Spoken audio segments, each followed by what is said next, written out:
Hello everyone, and welcome to another edition of AgriLife Today. I'm Blair Fannin. And I'm Kathleen Phillips.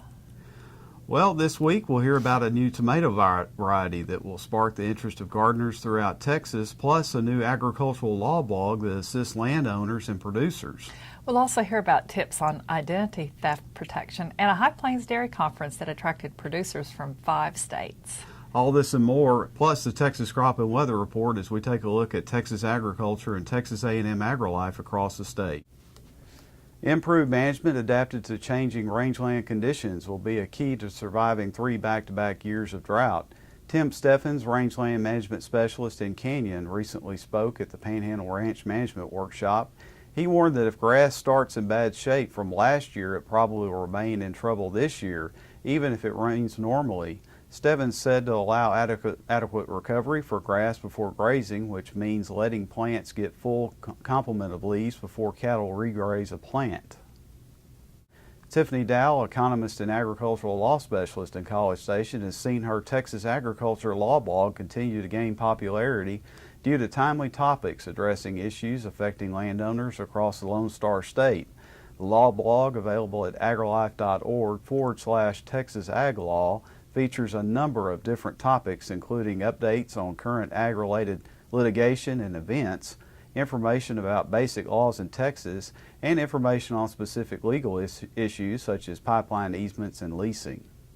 The Texas wheat crop remains below average and very little cotton has been planted, according to Dr. Travis Miller, AgriLife Extension agronomist. He said dry weather is the culprit for poor wheat crop, while lower than normal soil temperatures have been the primary reason for the delay in the planting of spring crops. For more, check out this week's report online. A new Tycoon is in Texas, this time in the form of a tomato. Tycoon Tomato has many characteristics that rival or surpass long-standing favorites of many commercial and home growers, according to AgriLife Extension horticulturist David Rodriguez. It's resistant to diseases and nematodes, and it can produce very large fruit of superior quality. These traits recently won it the Texas Superstar title. Tycoon is an annual and a determinate variety, which means that it is bushy rather than vining and produces and ripens all its initial fruit crop nearly at the same time, most often within about a 2-week period, he said. The plants continue to produce fruit well into the summer, another plus for Texas gardeners. The recent High Plains Dairy Conference drew more than 300 dairy and allied industry representatives from across the U.S. with a variety of topics aimed at helping dairy farmers be more profitable, according to AgriLife Extension specialist Ellen Jordan. Dairy farmers heard about everything from the farm bill to food morality issues, consumers' influence of the way their food is produced, and managing employees in operations. Speakers also discussed ways to manage and conserve water, how alternative forages such as sorghum can be used in cattle rations and still produce as much milk, but perhaps with less stress on the aquifer. Identity theft continues to top the list of consumer complaints, according to the Federal Trade Commission.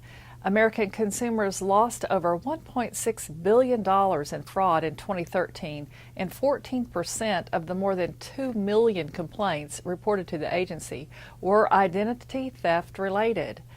With the amount of personal information available on the internet and other opportunities for identity theft through stealing mail, credit cards, numbers, and other data, it is increasingly important that consumers take all necessary precautions to avoid such a situation, according to Dr. Joyce Kavanaugh, AgriLife Extension Family Economics Specialist.